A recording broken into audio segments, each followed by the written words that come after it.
MCI kini menguasai hampir 49% saham Pipa dan berencana menyuntikkan aset senilai 3 triliun rupiah ke dalam perusahaan.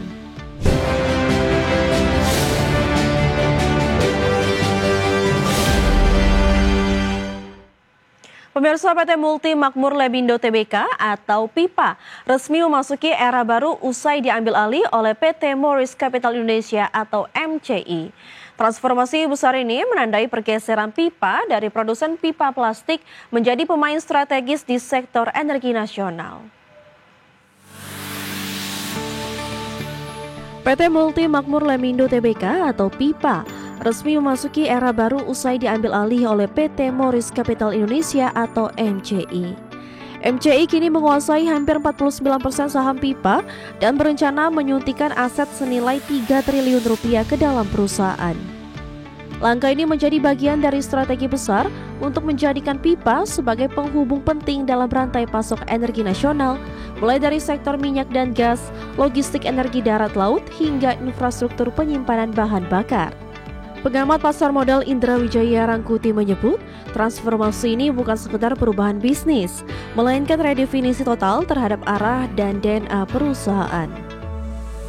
Indra Wijaya mengatakan, integrasi vertikal yang dilakukan MCI akan memperkuat posisi Pipa di industri energi jangka panjang.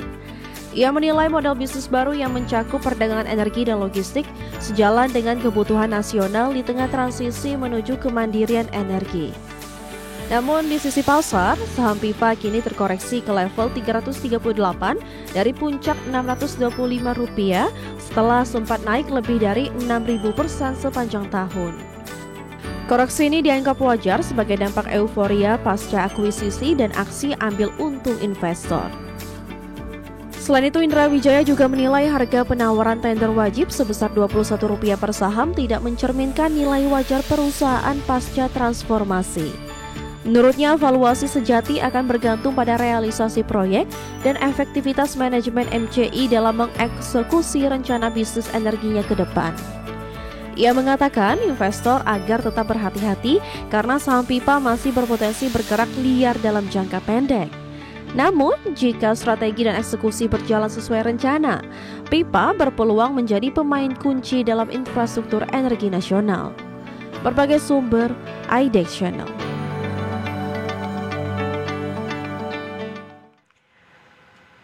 Kinerja keuangan PT PP tertekan sepanjang 9 bulan pertama tahun 2025.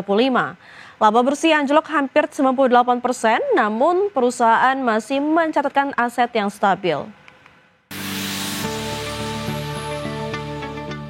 Emiten Badan Usaha Milik Negara bidang konstruksi PT PP Persero Tbk mengalami penurunan kinerja keuangan secara signifikan sepanjang periode Januari hingga September 2025.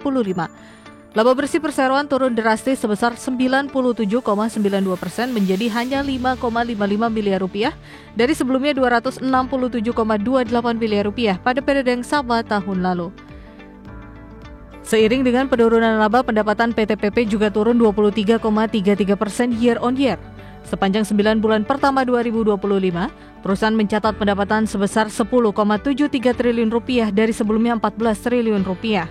Kontribusi terbesar berasal dari segmen konstruksi senilai Rp8,99 triliun, diikuti EPC Rp781,8 miliar, properti dan real estate Rp544,46 miliar, serta pertambangan Rp190,21 miliar.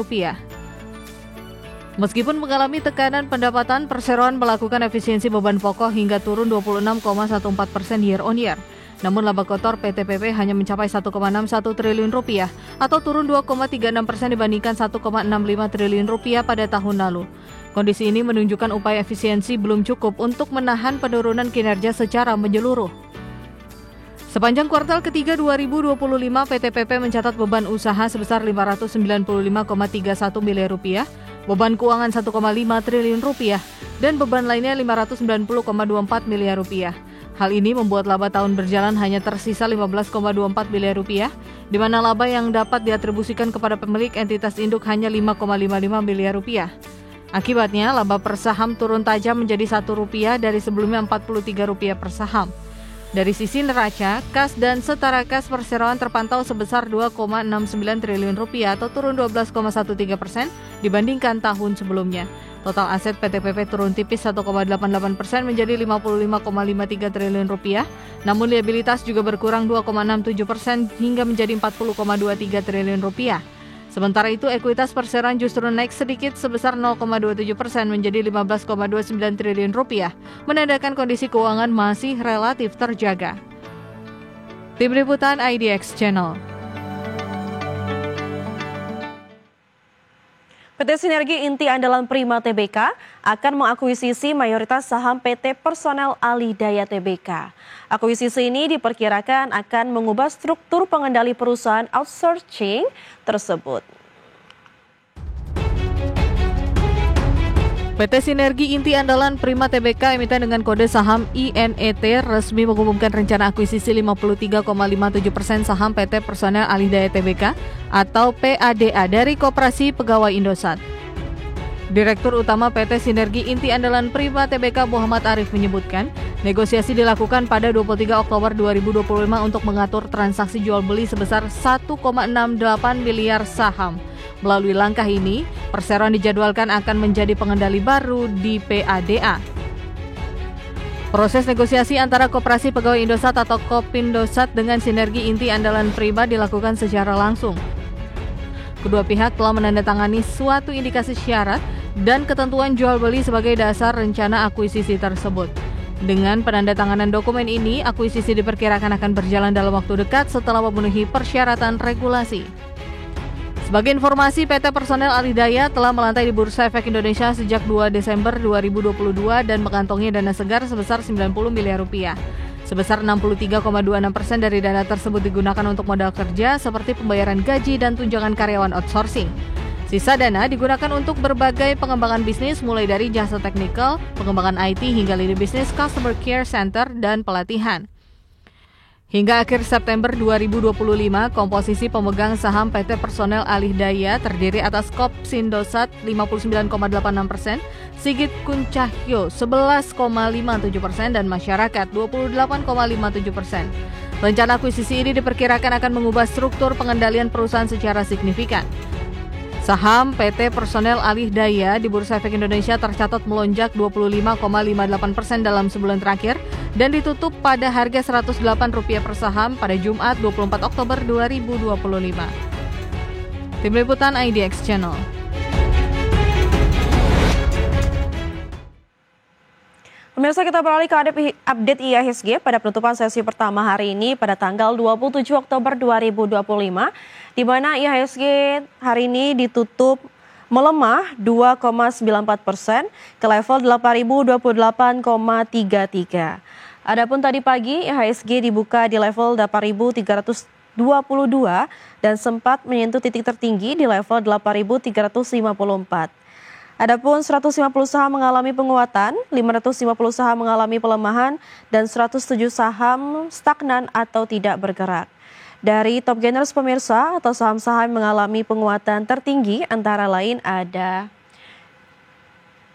UNVR atau Unilever yang mengalami kenaikan di 9,09%, HMSP mengalami kenaikan di 5,1%, AADI naik 1,28%, dan Gotoh mengalami kenaikan di 1,82%. Dari top losers pemirsa atau saham-saham mengalami penurunan terdalam, antara lain ada PTRO yang mengalami penurunan di 11,89%, CDIA mengalami penurunan di 6,17%, BRPT mengalami penurunan di 12,36%, dan Brand mengalami pelemahan di 12,26%. Dari pergerakan sektoral pemirsa, properti mengalami pelemahan di 4,53%, energi juga mengalami pelemahan di 4,45%, industri turun 3,76%, dan infrastruktur juga mengalami penurunan di 3,05%.